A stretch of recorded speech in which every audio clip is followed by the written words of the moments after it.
ओम शांति। यज्ञ माता जगदम्बा सरस्वती। इस पुस्तक का अगला पाठ है मम्मा के बारे में अव्यक्त संदेश। सर्व सेंटर के स्वदर्शन चक्रधारी ब्राह्मण कुलभूषण भाइयों और बहनों, हम मधुबन निवासियों की हार्दिक याद प्यार स्वीकार। आपको माँ का समाचार तो मालूम हो ही गया होगा कि मीठी माँ स्थूल वतन छोड़ सूक्ष्म वतनवासी बन गई। आवाहन तो हम बच्चों ने ब्रह्मा बाबा के संग बहुत बहुत किया, लेकिन ऑलमाइटी बाबा ने अर्जी मंजूर नहीं की। मीठा ड्रामा ही कहे। मुरली समाप्त कर दोपहर 2 बजे माँ को मधुबन धरनी से विदाई देने का प्रोग्राम था। ऑलमाइटी बाबा ने डायरेक्शन दिया था कि माँ के लिए बहुत सजा हुआ चौडोल बनाना है। उसी डायरेक्शन प्रमाण रंग बिरंगे फूलों से, सफ़ेद चादरों से चौडोल को सजाया गया था। पूरे 1:30 बजे माँ के पार्थिव शरीर को फूलों से और चंदन के तिलक आदि से सजाकर तैयार किया गया था। फिर लास्ट टाइम आधा घंटा बाप दादा और हम सब बच्चे अंतिम नैन मुलाकात हेतु हॉल में योग में बैठे और अंत तक यही आवाहन किया कि अब भी बाबा हमारी माँ को वापस भेज दे।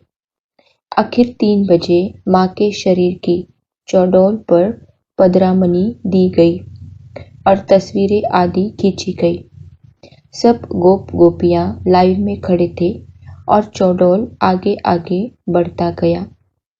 साकार बाबा भी मधुबन के फाटक तक कंधा देने आए।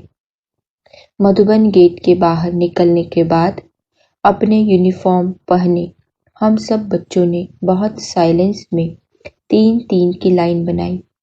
पहले भाई, पीछे बहनें जा रही थी। बस यह सीन तो ऐसे लग रही थी जैसे कोई फरिश्तों का जुलूस जा रहा है। बच्चे नंबरवार कंधा देते अग्नि संस्कार स्थल की ओर बढ़ते गए। रास्ते में सब लोग यह विचित्र और अलौकिक नज़ारा बड़े आश्चर्य से देख रहे थे और कह रहे थे कि यह क्या आश्चर्य है, जो इतने लोग और फिर इतनी शांति। आखिर तो रास्ता तय करके उस स्थान तक पहुंच गए जहां अंतिम क्रिया करनी थी। वहां भी सब योग में बैठे और दूसरी तरफ प्रबंध होता रहा। उस अंतिम समय में मुंबई के ब्रह्मावत्स हवाई जहाज और रेल द्वारा यात्रा कर सीधे वहीं पहुंचे। माँ के मृतक शरीर को देख सभी बड़े गंभीर रूप में भावी को देखते रहे। साथ में बहुत फूल और चंदन आदि लाए थे। आखिर वह भी समय आ पहुंचा जो माँ के चौडोल पर लकड़ियां रखी गई। बस उस समय ऐसा सन्नाटा छा गया जो सुई भी गिरे तो भी आवाज आए। अब तो सबको निश्चय हो गया कि अब माँ स्थूल वतन से विदाई ले रही है। फिर तो विश्व किशोर भाई ने बहुत दिल को थमाते हुए मुखाग्नि दी। बस अग्नि ने सब कुछ पंच तत्वों को अर्पित कर दिया। फिर सब शांति में लाइन में ही मधुबन लौट आए।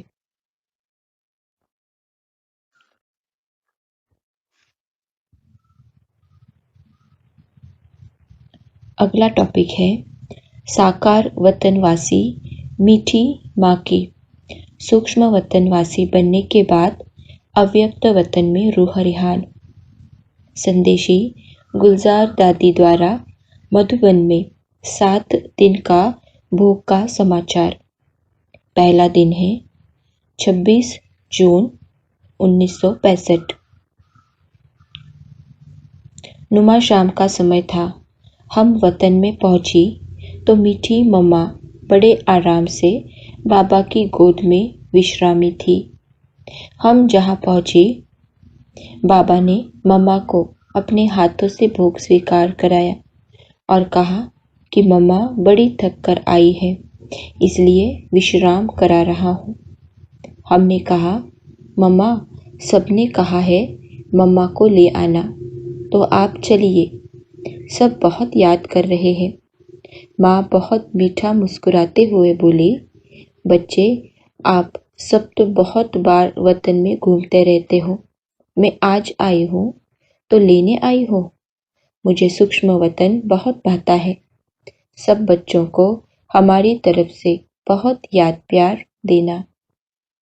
दूसरा दिन 27 जून 1965। नियम प्रमाण भोग स्वीकार कराने के बाद आज मीठी माँ को ऑलमाइटी बाबा के साथ गद्दी पर विराजमान देखा। दोनों आपस में बातें करने में इतने मग्न थे जो कुछ सेकंड तक हमें भी देखा ही नहीं। फिर बाबा ने कहा, मम्मा आपके प्रति यज्ञ प्रसादी आई है। आप आज तो आप भोजन ही भूल गई ना। फिर माँ सुना रही थी कि बाबा आज मुझे कह रहे थे कि मम्मा आज आपको सेवा अर्थ भेजूं। मैंने कहा, बाबा अभी तो मैं वतन में ही रहूंगी। जैसे साकार बाबा के साथ रही हूँ, वैसे आकारी वतन में आपके साथ रहूंगी। फिर मम्मा को सब अनन्य बच्चों की याद दी।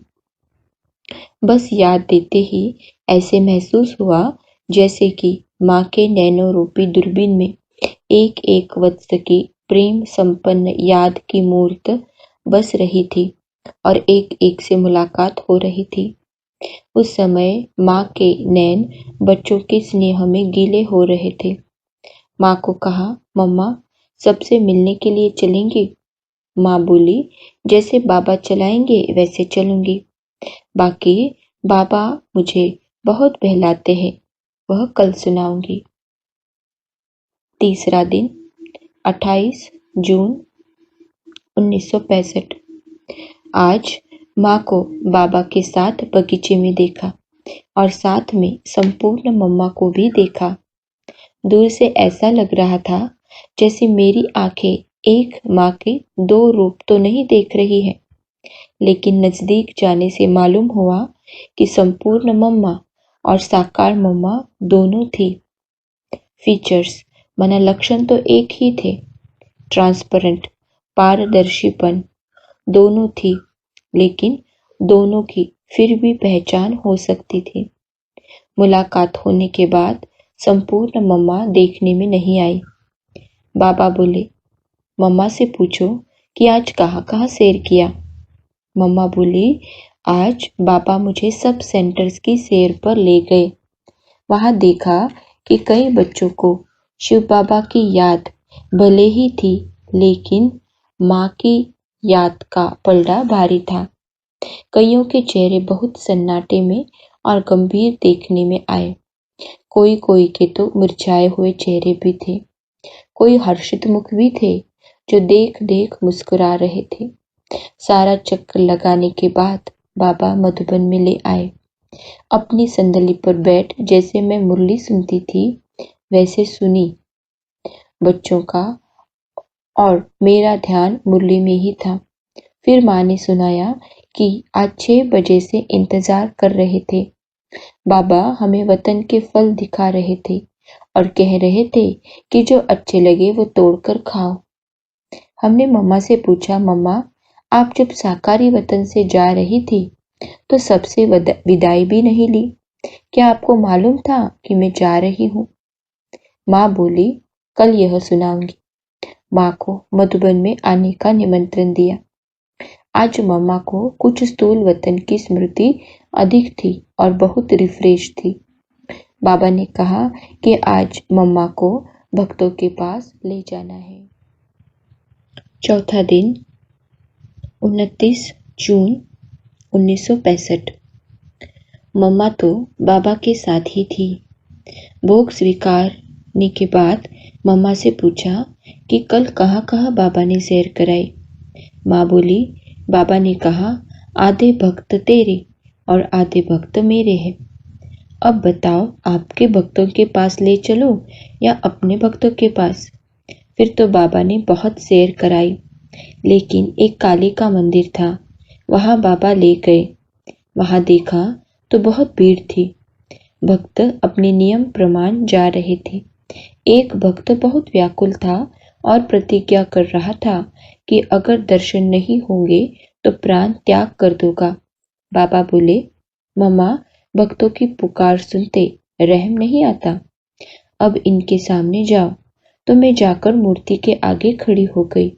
भक्त इस साधारण रूप को देख बेचारा हर्षित भी हो रहा था तो दुविधा में भी पड़ गया।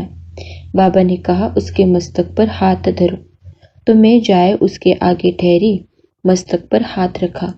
वह ध्यान में चला गया और देखा कि कैसे वो ही काली अम्बा के रूप में आए खड़ी है। बस चेतन रूप में प्राप्ति देख भक्त तो गदगद हो गया। फिर बाबा ने विदेशी युगल दिखाया जो अति नौंधा भक्त थे। बहुत घायल रूप में अंग्रेजी में प्रार्थना कर रहे थे और माँ माँ कह बहुत मिलने की अभिलाषा प्रकट कर रहे थे। बाबा ने सुनाया कि भले ही अब ये क्रिश्चियन हैं, लेकिन भारतवासी पक्के भक्त, कोई हिसाब के कारण वहाँ जन्म मिला है। कल जो पूछा था कि अंतिम समय आपको महसूसता थी या नहीं, उस पर मम्मा ने सारा समाचार सुनाया कि 4 दिन पहले ऑलमाइटी बाबा से मुलाकात हुई थी। तो उस लास्ट मिलन में बाबा की बातों से मुझे 100% निश्चय बैठा था कि अब मुझे जाना है। लेकिन 1% ना का था, क्योंकि पहले जब बाबा हमसे मिलता था तो कहता था कि अभी तुमको बहुत सेवा करनी है, अब जाने की बात ही नहीं। सोचो, तुम्हारा तो बहुत बड़ा पाठ है, आदि आदि। लेकिन इस बारे जब हमने पूछा कि बाबा कब तक और कितना समय यह हिसाब किताब है, तो बाबा बोले, बाकी थोड़े समय का ही है, अब जल्दी ही अंत होना है। और आदि से बाबा उस दिन गंभीरता से मुस्कुरा रहा था, जो लगता था कि कोई गुह्य रहस्य छिपा हुआ है। साथ में फिर बीच बीच में यही कहता था कि बेटी सूक्ष्म वतन में चलेगी, वहाँ चल खेलेगी, बहलेगी। इन सब चरित्रों से पक्का महसूस हो रहा था कि बाबा अपने पास मुझे खींच रहा है। साथ में शरीर की कमजोरी बढ़ती हुई देख और भी पक्का होता जा रहा था। आखिरी दिन दिक्कत हुई, उसमें भी महसूस हो रहा था कि जैसे श्वास खींच रहे हैं। 2 घंटे पहले मेरी शारीरिक शक्ति कम होने लगी थी और पक्का समझ में आ गया था, लेकिन मैं बोलूं यह संकल्प नहीं था। आखिर कुछ सेकंड में ऐसी अवस्था हो गई जैसे कि देह में हूँ, लेकिन देह से न्यारेपन का, साक्षीपन का और अशरीरी कर्मातीत अवस्था का अनुभव हो रहा था। यह संकल्प ही बाबा ने मर्ज कर दिया कि मैं जा रही हूँ। और क्या कह रहे थे, इस सुनने से भी मैं परे थी। अपने सामने बाबा का पारदर्शी रूप देखा जरूर, लेकिन उस समय भी साकार वतन की, साकारी शरीर की वासना नहीं आती थी। उसके बाद फिर हमने पूछा, मम्मा, शमशान की सीन बाबा ने आपको दिखाई? माँ बोली, हाँ। बाबा ने सारी सीन ऐसी दिखाई जो अपने ही शरीर को साक्षी हो देख रही थी। साथ में आप बच्चों के दृश्य को भी देख रही थी कि क्या क्या करते हैं, कैसे कैसे सबकी स्थिति है। 5वां दिन 29 जून 1965। आज वतन में भोग स्वीकार कराने के बाद माँ ने सब बच्चों की याद में हमको गिट्टी खिलाई। बाबा बोले कि बच्चे समझते हैं कि माँ से हमको ही प्यार है, लेकिन बाबा का भी तो मम्मा से प्यार है, इसीलिए वतन में बुला लिया है। फिर मुस्कुराते हुए बोले, बच्चे समझते हैं कि माँ हमें भूल गई है, लेकिन नहीं, माँ तो अब भी बच्चों की सेवा में है। साकार में तो जहाँ रहती थी वहाँ ही सेवा कर सकती थी, लेकिन अब तो जहाँ चाहे 1 सेकंड में वहाँ पहुँच सकती है। मम्मा बोली, जैसे मैं सूक्ष्म रूप में हूँ, वैसे तुम भी आत्मा रूप में रहेंगे तो महसूस करेंगे कि माँ कैसे सेवा कर रही है। इन 3 दिनों में बच्चों की सूक्ष्म में सेवा कैसी की है वो आगे सुनाऊंगी। उसके बाद हमने पूछा, आपका जब आवाहन कर रहे थे तो उस समय आपको क्या अनुभव होता था? मम्मा बोली, आप सबके योग के आवाहन का प्रवाह पहुंचता तो जरूर था, लेकिन मेरा तो इस शरीर से संपूर्ण ही संबंध टूट चुका था, इसलिए फिर से वापस कैसे आ सकती थी? भले ही खींच होती थी और ऐसे महसूस होता था जैसे कि कोई चीज को अनेक चींटियां चटक जाती हैं और घसीट घसीट कर ले जाती हैं।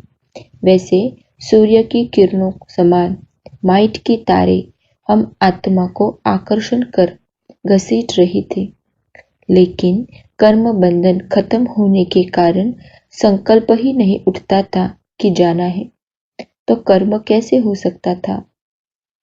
फिर मम्मा ने सुनाया कि सारी रात जब आवाहन कर रहे थे तो बीच में 2 बार बाबा ने मुझे इस शरीर में चक्कर लगाकर आने के लिए भेजा था कि अनुभव करो कि शरीर के बंधनवश आत्मा का क्या हाल होता है, और शरीर के बंधन से मुक्त आत्मा उसी शरीर में जाती है तो कैसा अनुभव करती है, वह अनुभव करके आओ। भले ही 2 बार आए, लेकिन ऐसे लगा जैसे कि कोई पराई जगह चक्कर लगाने आई हो, और शरीर बहुत ठंडा हो चुका था, इसीलिए भले ही आत्मा प्रवेश हुई लेकिन चुरपुर नहीं हुई। बाकी मैं आकर देख गई थी।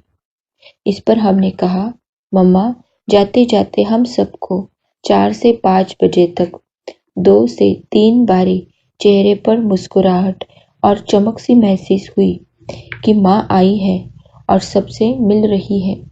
ऐसी रूह रिहान कर स्थूल वतन लौट आई। छठा दिन 30 जून 1965। आज जब हम गई तो माँ साकार बाबा से मिलकर लौटी थी और ऑलमाइटी बाबा को समाचार सुना रही थी।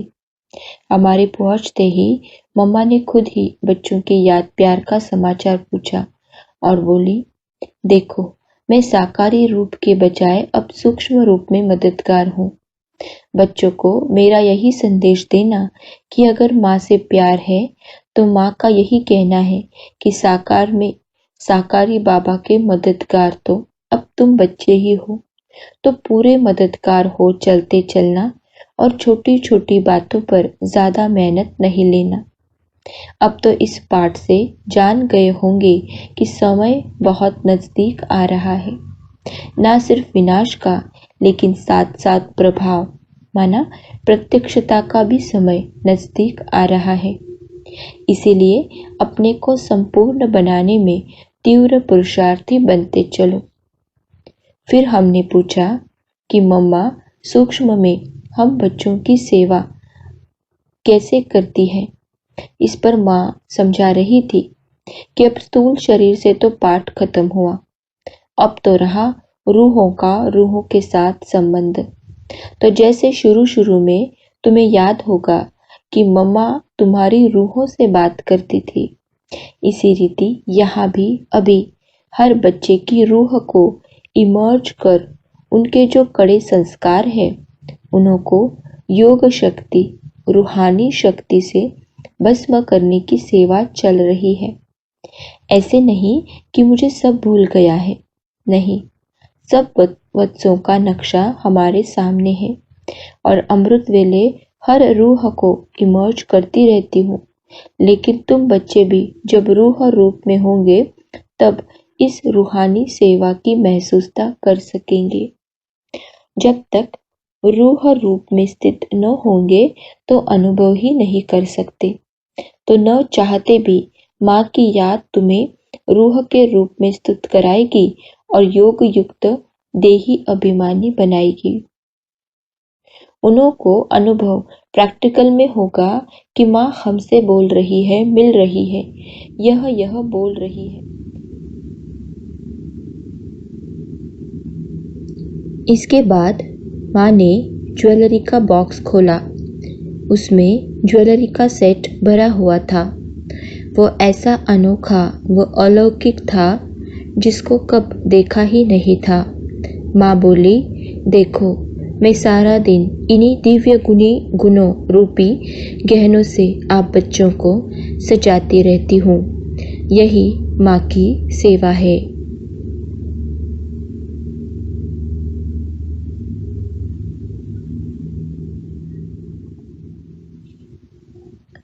7वां दिन 1 जुलाई 1965। आज वतन में माँ से मुलाकात करते समय समाचार की लेन देन करने के बाद माँ बोली कि बाबा हमें वहाँ ले चला जहाँ विनाश की तैयारियाँ हो रही है। वहाँ बहुत नाजुक हथियार तैयार पड़े हुए थे। साथ में मार्शल लोग प्लान बनाए तैयार हुए खड़े थे। सिर्फ 1 सेकंड की देरी है ऑर्डर मिलने व शुरू करने की।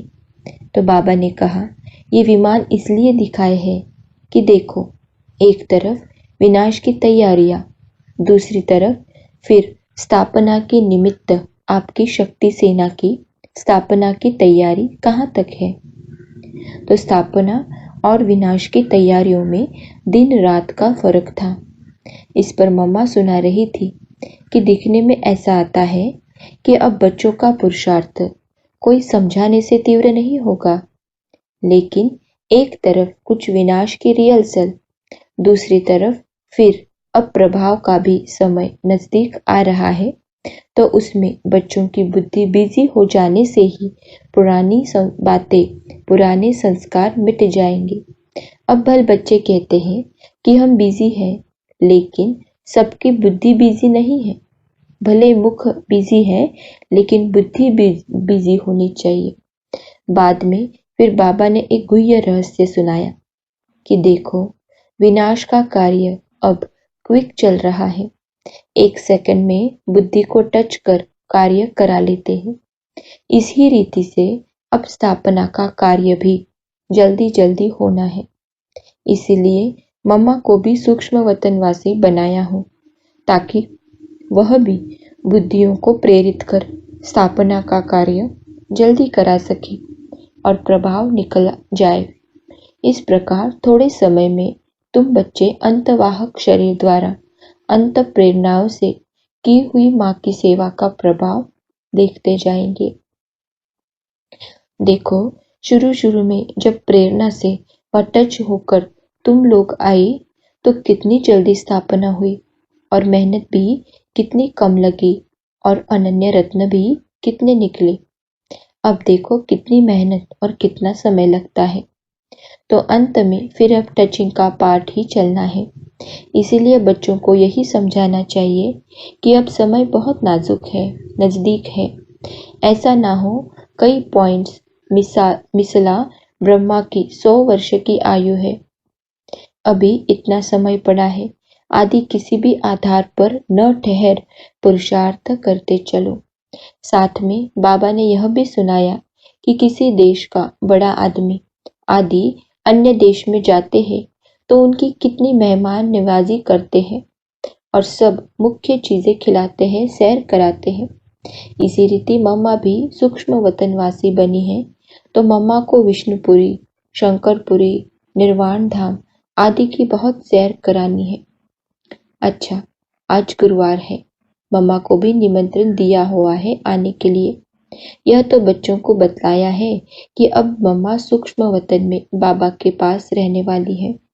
बाबा को बुलाए पूछा था कि इनको तो हमारे साथ अंत तक चलना था, फिर आपने इनको अपने साथी बना लिया।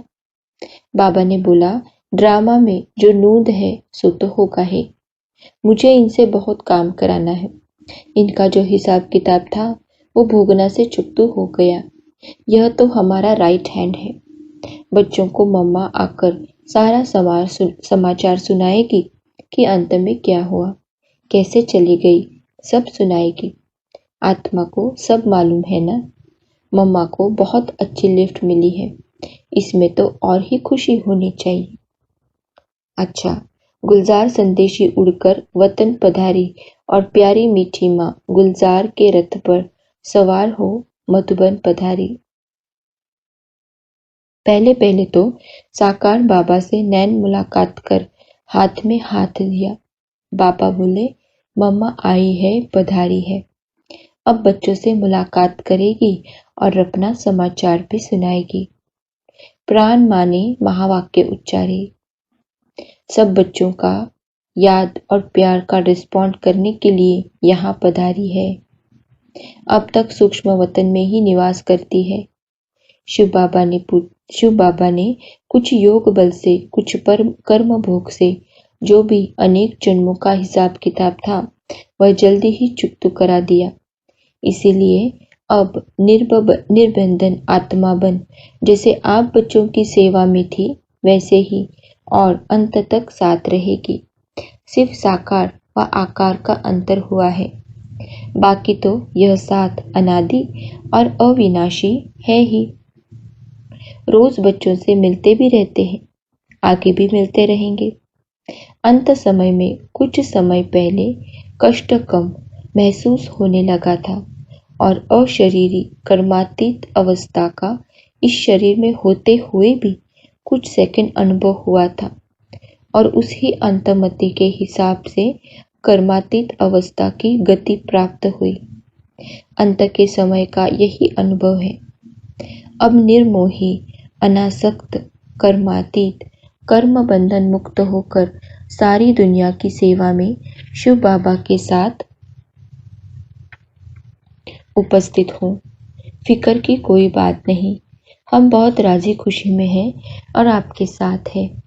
इसीलिए आप सभी भी जल्दी जल्दी अनासक्त, अंतर्मुखी और अचल स्थिति को प्राप्त करो और अपने राज्य की स्थापना के कार्य में मददगार बनते चलो। साकार बाबा ने कहा कि मम्मा, आप जैसे सब बच्चों को भोग देती थी वैसे ही अपने हाथों से सबको प्रसाद दो।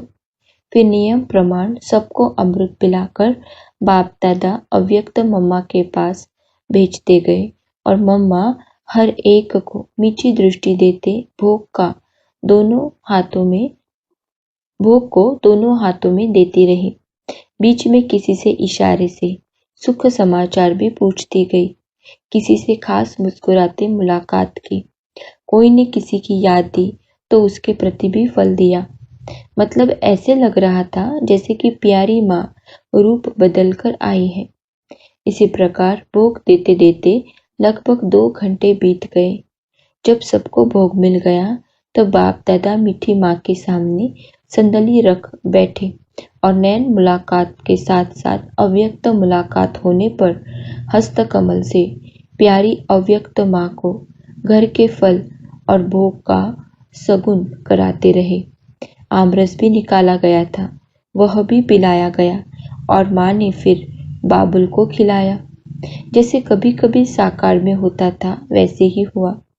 बाद में फिर माँ सब बच्चों से नैन मुलाकात कर और बाप दादा से मधुर मिलन मनाते हुए विदा हो गई और उसके बाद सभा समाप्त हुई। उस दिन ब्रह्मा भोजन भी था। आगे सोमवार का दिन 6 जुलाई 1965। आज सोमवार है। प्राण माँ को मधुबन से विदाई लिए 12 दिन हुए। आज खास प्राण माँ की याद में भोग लगाया गया है और प्राण माँ को बच्चों से मिलने के लिए निमंत्रण भेजा हुआ है। प्राण माँ की पधरामनी हुई तो उनसे नैन मुलाकात कर हाथ मिलाते हुए बाप दादा बोले, मम्मा अब कहाँ निवास स्थान है? प्राण माँ बोली, सूक्ष्म वतन में। बाबा बोले, सेवा पर तत्पर हो? इशारे से हाँ। आज बुलाया गया है, बच्चों को कुछ 2 शब्द भी सुनाओ, समाचार भी कुछ सुनाओ। देखो ये बच्चे कहाँ कहाँ के हैं, पहचानती तो होगी बहुतों को। आगे तो कचेरे भी करती थी, सैल्वेशन भी पूछती थी। सूक्ष्म वतनवासी माँ बोली, सबकी सेवा के साथ साथ शिव बाबा के साथ विनाश की तैयारियों का भी साक्षात्कार कराते रहते हैं। जो अनन्य भक्त है उनके पास भी जाते रहते हैं और आप बच्चों की भी रूहानी सेवा करते रहते हैं। यहाँ अंत समय प्रभाव निकालने के निमित्त जो व्यक्ति है उनका भी इन एडवांस साक्षात्कार करते रहते हैं। अंत प्रेरणा से अंतवाहक शरीर द्वारा उनकी बुद्धियों को प्रेरणे की सेवा चलती रहती है। फिर तो भोग की तैयारियां हुई और माँ ने अपने होली हस्तों से सबको भोग दिया। बाद में बाप दादा ने सबको गोद में बिठाया और प्राण माँ मुख में टोली देती गई। लगभग 1.5 घंटे तक यह अनोखी रंगत रही। बाद में प्राण बाबा ने प्राण माँ को स्थूल वतन से विदाई दी।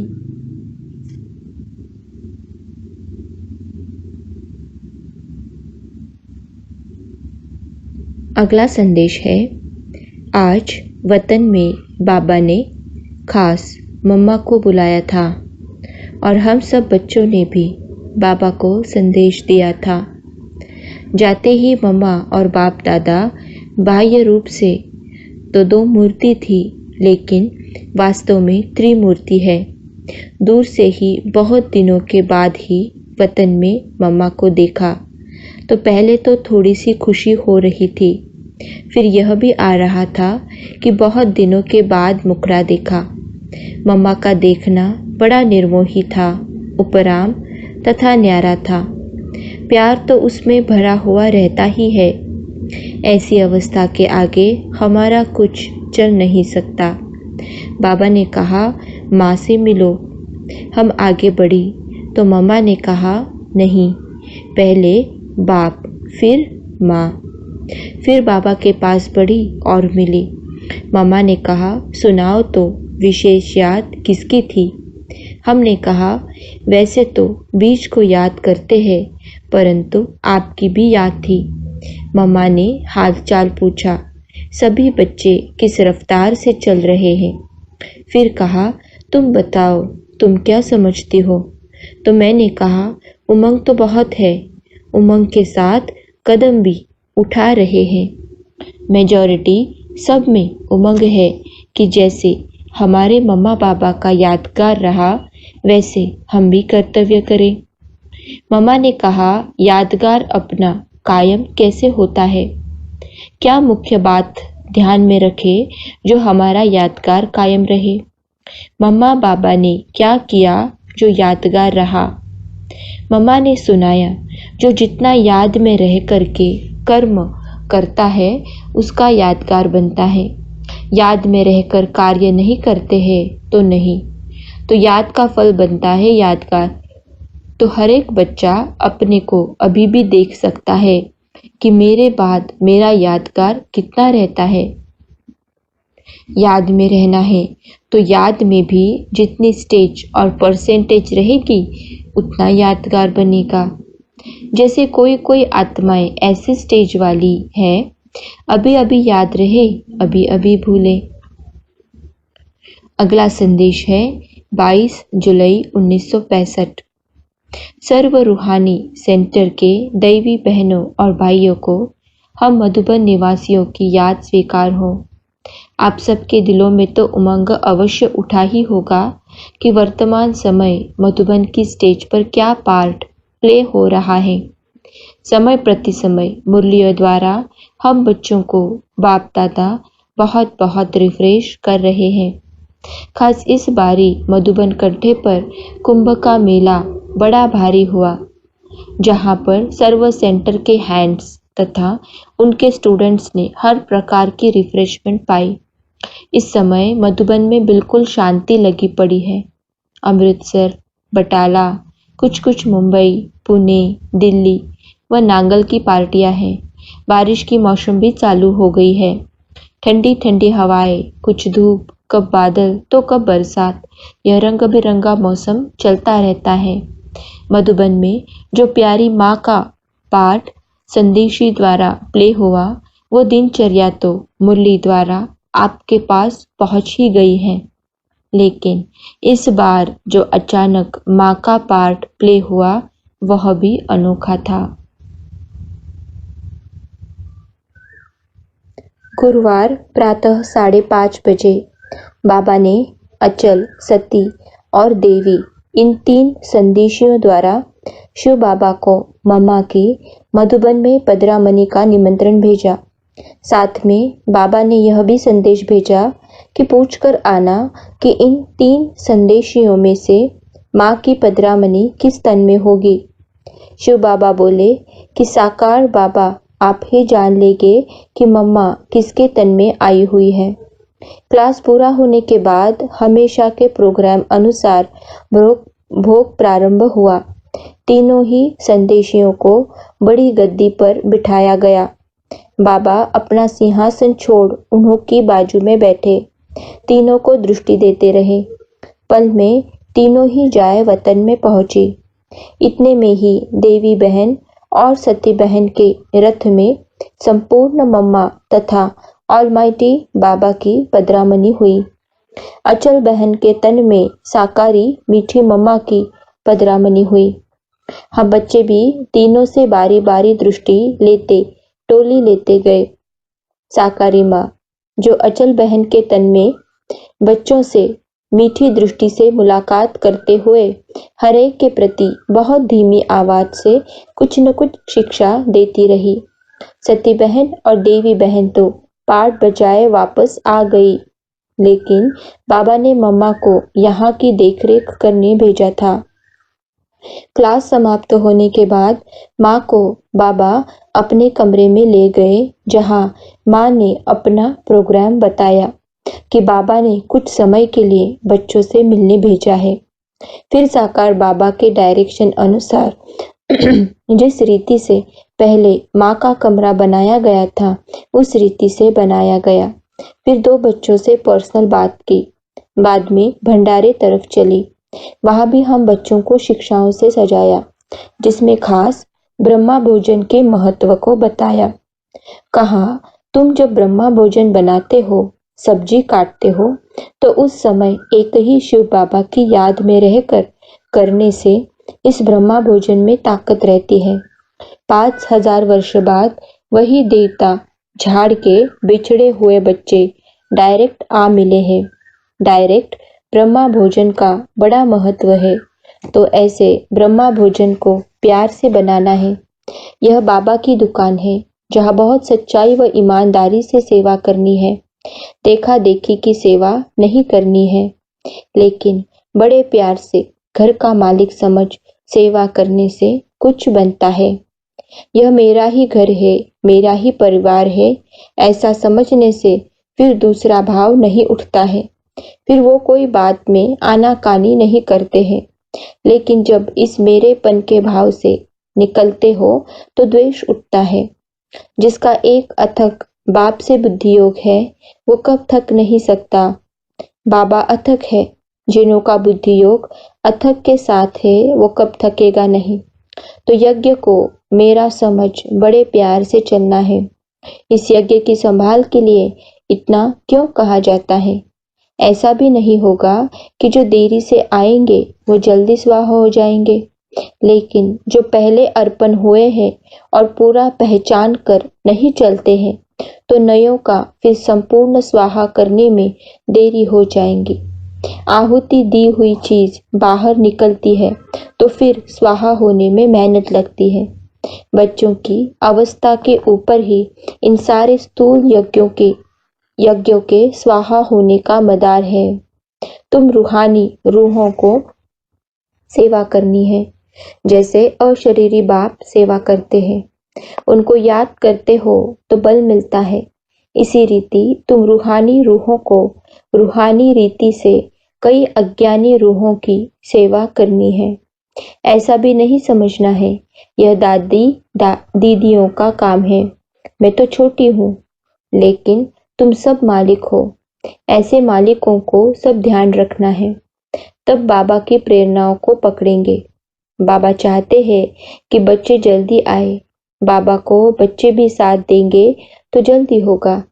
एक अनुभव, जब कोई झाड़ की चोटी पर चढ़ता है तो उसको देख कई साहस करते हैं चढ़ने का, लेकिन एक चोटी पर चढ़कर गिरता है तो उसे देख कोई भी चढ़ने का साहस नहीं करता। बाप दादा से अब बहुत मेहनत नहीं लेनी है। बहुत सेवा केंद्रों पर चक्कर लगाती रहती हूँ, अजून बाप की पूरी पहचान नहीं है, जिस कारण बहुत भूलें होती रहती हैं। तुमको सबके लिए आदर्श बन खड़े रहना है। कई ऐसी आत्माएं हैं जो टच हो वर्षा लेने आती है, आदेश को प्रैक्टिकल न देख पीछे हट जाती है। सेवा भी एक की याद में ही करनी है। उनकी याद से जो सेवा करते हो तो सबूत भी जल्दी निकलता है। ऐसे ऐसे शिक्षाओं से सजाया माँ ने और फिर कुछ समय के बाद विदाई ली। अच्छा, ओम शांति।